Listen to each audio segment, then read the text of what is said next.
and here's something that I don't mean to freak you out with, but I think is true.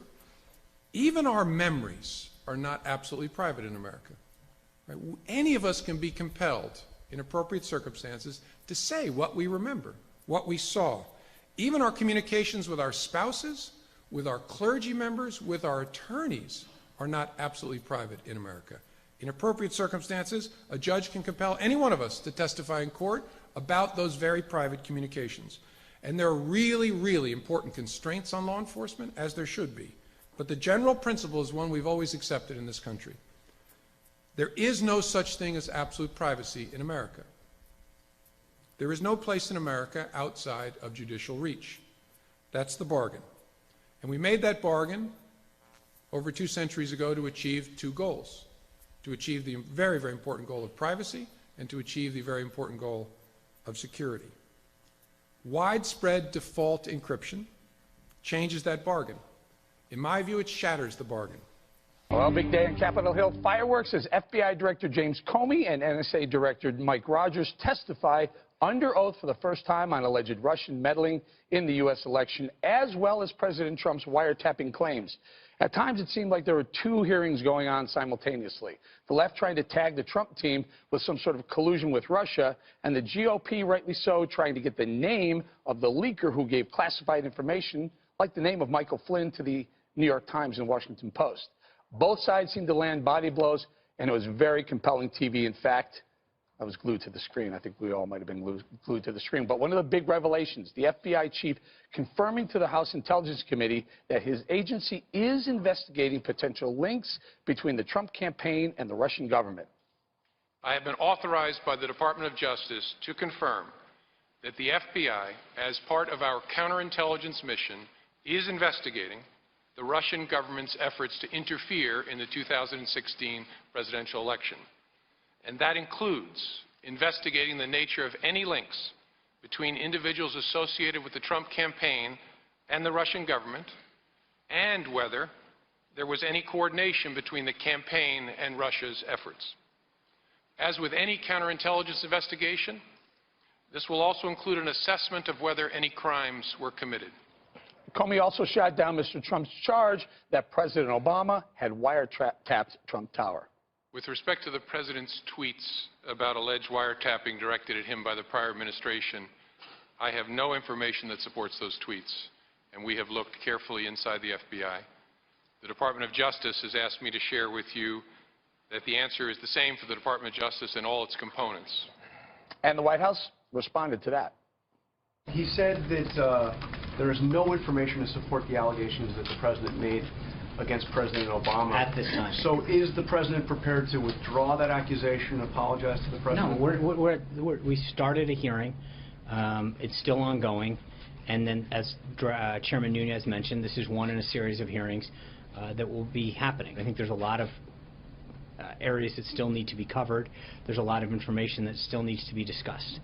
Yeah, and KG, just about 2 minutes prior to the show going live, John Roberts sent this email out. This is apparently a statement from Paul Manafort directly. It says, quote, I had no role or involvement in the cyber attack on the DNC or the subsequent release of information gained from the attack, and I've never spoken with any Russian government officials or anyone who claimed to have been involved in the attack. The suggestion that I ever worked in concert with anyone to release hacked emails or sought to undermine the interest of the United States is false. He goes on to say very quickly, despite the constant scrutiny and innuendo, there are no facts or evidence supporting these allegations, nor will there be. I'm disappointed that anyone would give credence to the allegations made by individuals with political involvement in a blatant attempt to discredit me and the legitimacy of the election of Donald Trump. Yeah, so this is pretty much in keeping with what we've been hearing coming out of the Oval, out of the White House, saying that the mainstream media and obviously the DNC before the election was held was trying to discredit President Trump, trying to continue to discredit him, and then suggesting that people that were advisors to him, you know, and then also people that worked on his campaign had some kind of collusion with Russia to make sure that the DNC and the candidacy of Hillary Clinton was undermined at the expense, and then, of course, promoting and putting forward Donald Trump as the candidate and ultimately the president. So far, we've seen absolutely no evidence to support those claims, despite the fact that they had this ongoing investigation. I think it's smart of Paul Manafort to release a statement to very much be on the offense and say, here's what I'm doing, here's what they've accused me of, and put out a clear statement of fact to try to quiet the storm down. Dana, like I said in that intro, it seemed like there were two hearings going on at once. The left doing very well. They're attacking, you know, these allegations of wiretaps and the collusion that, for the first time ever, we heard James Comey say, yes, there's an ongoing investigation of the ties between the Trump campaign, Trump administration, and Russia. Yeah, there's a lot going on today. One is that, but I believe that James Comey, the FBI director, they actually didn't say the name Paul Manafort. That actually didn't come up until the White House press secretary's briefing today, when he described former hangers-on who didn't really have a lot of influence. Like that, so and I sort of see Paul Manafort, he's responding to the FBI, but I think also he's responding to the fact that the White House press secretary is the one who brought his name up. I think that they could have diffused the bomb a couple of different ways today, so meaning the bombshell. One, I think that when you find out that there's no wiretapping evidence, that one of the things you could say was, I am so glad that no one was wiretapping me. Now we can move on and focus on other things. Instead, they said that there's no evidence of the collusion between Russia and the Trump campaign. They said that should be put to bed, that there's no evidence, moving on. But that at the same time, the wiretapping claim, of which they say there is no evidence, that should continue to be investigated. So just ensuring that this story will continue to move on. The other thing the White House could have said, and I think that they probably will going into tomorrow's papers, is that the FBI director also confirmed again that there was no Russian actual impact on the electoral outcome. And the third thing I think they could have said was, if the FBI says that they're investigating, I encourage anybody who worked on my campaign to fully cooperate. And we are moving on, focusing on other things. Greg, how is it possible? And Trey Gowdy's question was phenomenal. It was pointed. He went right at James Comey. And he was trying to get at who leaked the information about Michael Flynn to the Washington Post and New York Times. And Comey kept saying, and Rogers kept saying, we can't tell you.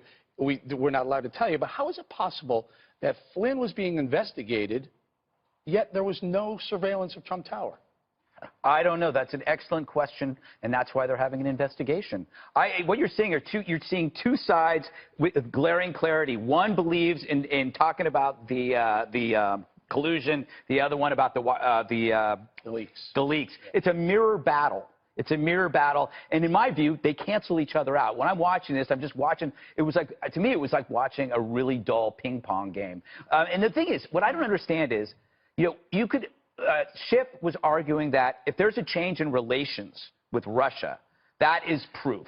But if you look, it could be, you could say the exact opposite. You could say if there's no change, there's proof, because that's to hide the fact that, like, if you just did a dirty deal, are you then going to just immediately change your behavior? You could, so if you can argue that a change in behavior or not a change in behavior is proof, then you really don't have an argument, because it can go either way. And remember, if you are colluding with a foreign government, would you actually brag about it? I mean, that's kind of genius. Well, I mean, that would be like walking into TSA and bragging about having contraband. You don't do that unless you are so brilliant. Trump is so brilliant that he knew that while he was having, Russia help him win an election, he was boasting about it. But remember, I do think one of the key words that the FBI director said was that you can be a part of an investigation. There might have been someone who was unwittingly helping the Russians, so they don't even know it. So the investigation is more about what Russia was trying to do rather than possibly than what other people were doing. That word unwitting was very key. Let me bring Juan in. I'm always unwitting. Were you shocked to hear FBI Director Comey saying, yes, to acknowledge the fact that there is an investigation ongoing, not able to talk about it one bit, but then when asked, is there an investigation anyone in any of the other campaigns, in the Clinton campaign, any of the 17 or so campaigns that were going on, saying, I can't answer that question. Then why was he able to answer the question about the Trump campaign? Are you kidding me? Because he asked the Justice Department for permission. What is going on here? This is like, what's going on at this table, Gregory? Yes. I know you like it when I say yes, this table. Juan. It really constitutes, again, trying to, distract people from the news of the day. The news of the day is that the FBI director, Jim Comey, much hated by the left for his involvement in finger-putting on the scales of the 2016 campaign, came out today and said the president's a liar. That's what the FBI director of the United States said about the president of the United States. You're talking about the tweet today. You're talking about We're talking about the tweet where President Trump said, "Oh, I was wiretapped." Do you think this is a revelation? The CIA, the FBI, the National Security Agency, we go on and on. Nobody is backing up Trump. Republicans are running from Trump. But Juan, do you honestly think that that's a revelation, that there was no evidence behind one of Trump's tweets? America has gotten used to those tweets. That's fine, Greg, but you know what? He's the president of the United States. But This is unprecedented. This is new territory. And those on the left and even the intel community is taking that tweet very, very literally. Oh, in other words, did President Obama actually physically wiretapped Trump? It extends to surveillance. I'm telling you, everybody's saying there was no surveillance of Trump. Then, how do we have a transcript of Michael Flynn's conversation with the Russians? About this. They were looking at the Russian ambassador, Kislyak, and guess what?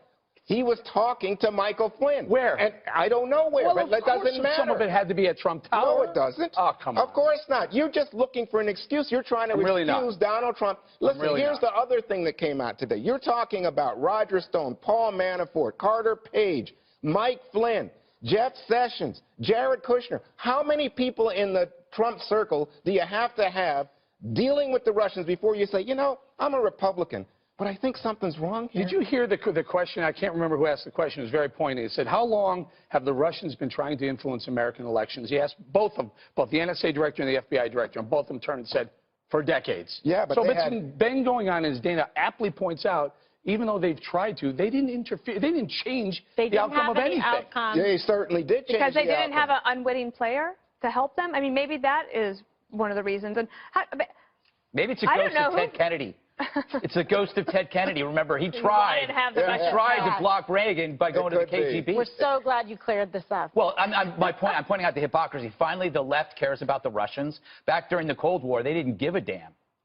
And back when Romney was running. Yes, I did. I think everybody didn't like the Russians, you know. No. World If you War remember II the wasn't left, divided the left loves USSR. So if whatever triggered this investigation of Flynn was a contact with the Russians, and it's been going on for decades, I got to assume that other campaigns were involved with the Russians. And why didn't that trigger some sort of investigation into where Bill Clinton was? He was all over the world talking to people who, frankly, aren't our friends. Where's the investigation of the Clinton campaign? Maybe it's off in the weeds with you, because you are lost on this story. You are trying to divert America's attention from the news of the day and from the reality of what's going on. How is dealing with the Russians any worse than dealing with some Middle Eastern countries that absolutely hate us?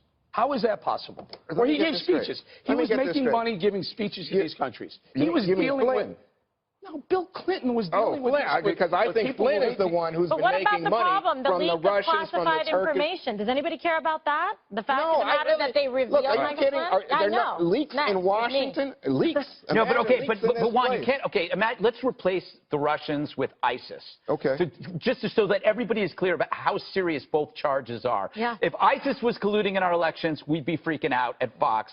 And also, if we were leaking information between Americans talking to ISIS, we'd be freaking out. So we have to remind ourselves that these are serious things, and to try to push away the political battles and say both are equally bad and should be investigated. Yeah, I agree with you, but I don't get your point about ISIS. I'm saying that helps clarify people. So it's as an example. That way we all know that ISIS is evil. I would say that the distinguishing factor here is the cyber intrusion. That is, apart from what Eric was saying, oh, Russians have always been after us, but it's the fact that they were able to use the cyber intrusion so effectively that all of our intelligence agencies back in January confirmed Russians interfered in this campaign to the benefit, and they intended to help right for the first Donald part. Trump. No, you were right. In the first part, right they may have gotten access, but they testified today, Juan, there was no interference. There's no change. No interference? Yes. Did it change any votes? No. You're talking about something else. And I think they did change votes. They changed votes because they made it out that somehow Hillary was dishonest. Dana, final thought? No, I'm good. Okay, we'll leave it right there.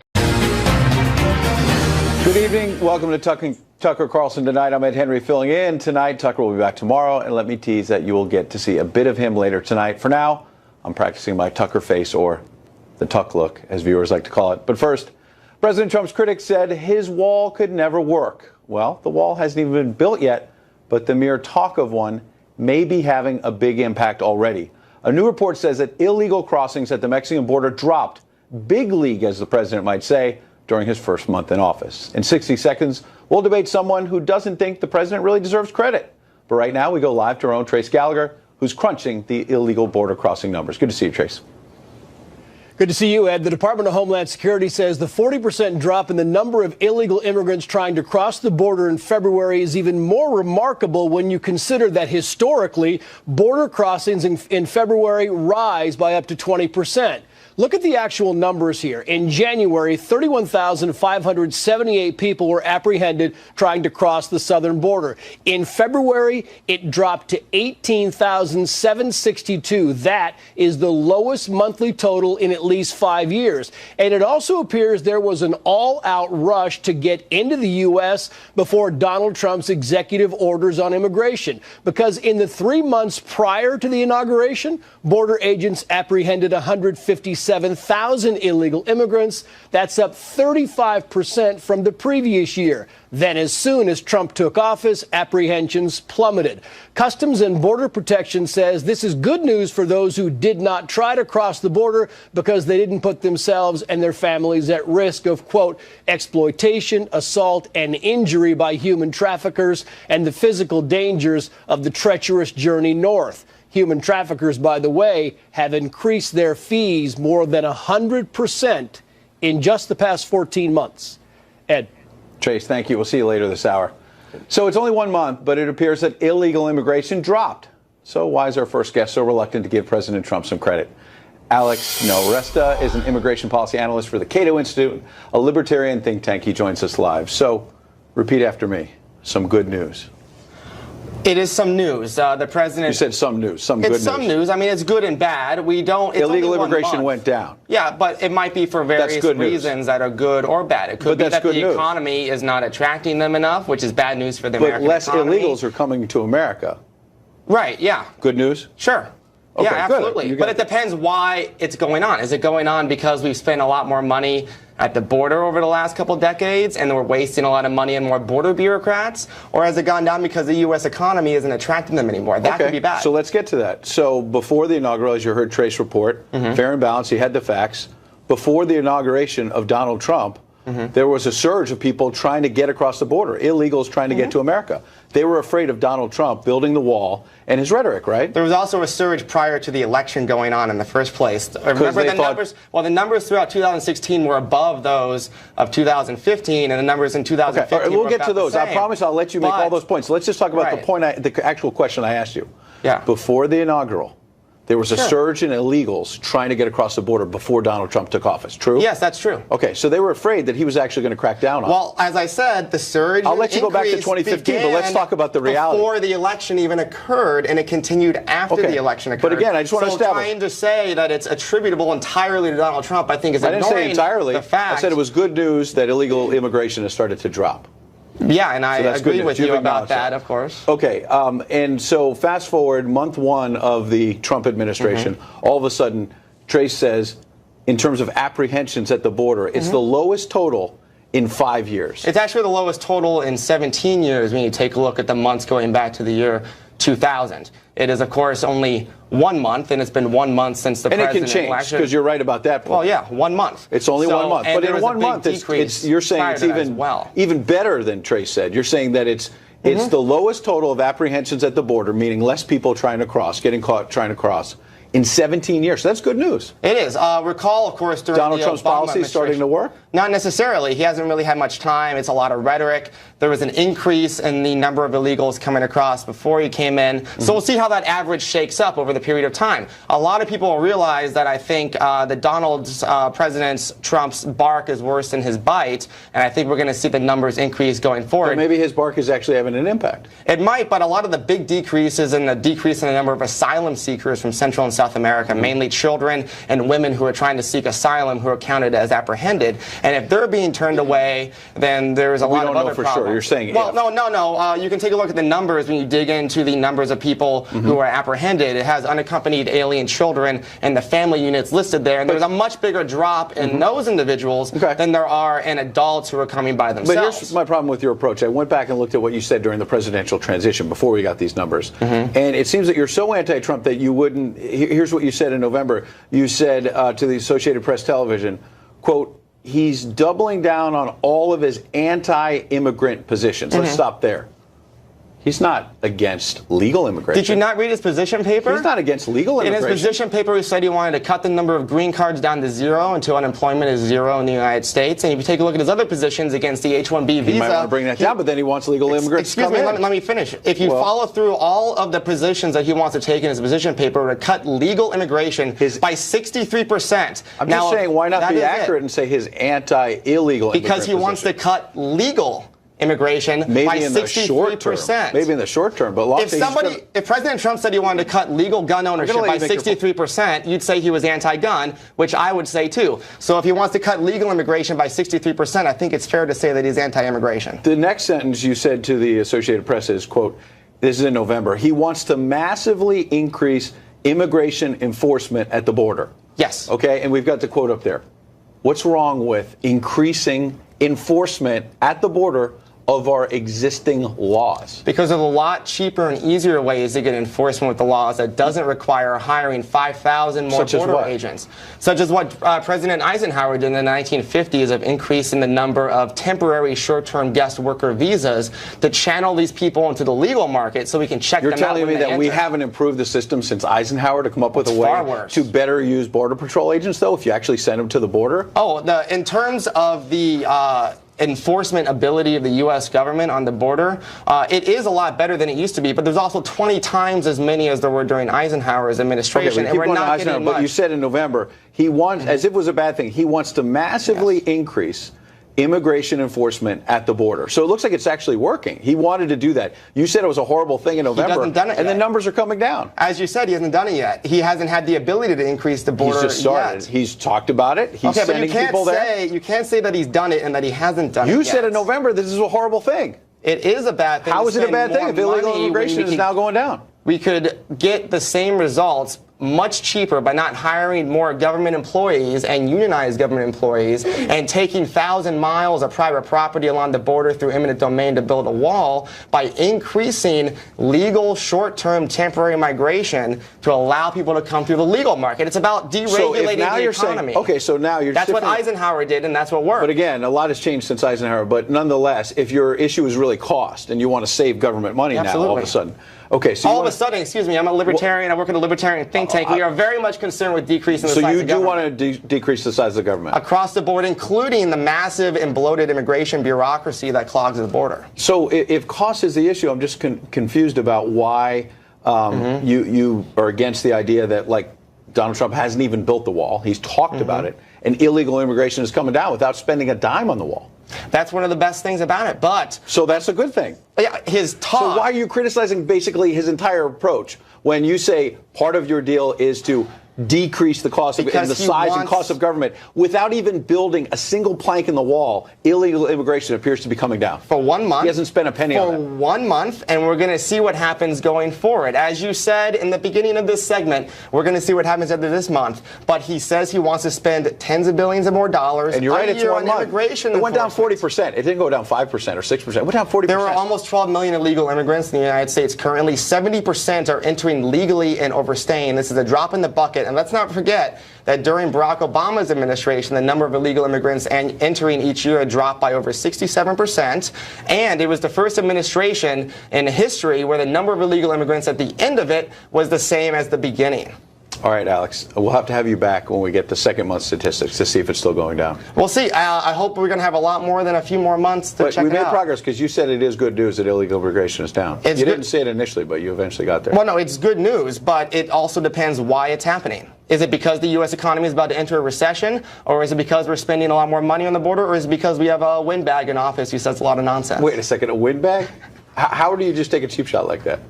Well, Well, you can't take it what do you say to Winbeck? The president has he been is using this rhetoric, type of stuff and illegal immigration time. has actually come down. And that's how you want to address the President of the United States. The President, during his entire time talking do you about want this, to take that back, or do you just want to? The President's taken every position possible in immigration throughout his career. I think it's fair to call that But Winbeck. it's come down, and you won't fully acknowledge that, and you decide to just throw a cheap shot at him. I've said that he deserves. I said he deserves a lot of the credit for it. What do you want? Okay, a lot of the credit, but you still call him that. Well, when you take every position possible on an issue, I think that's what you deserve to be called. Okay, Alex, thanks for coming in. Thank you.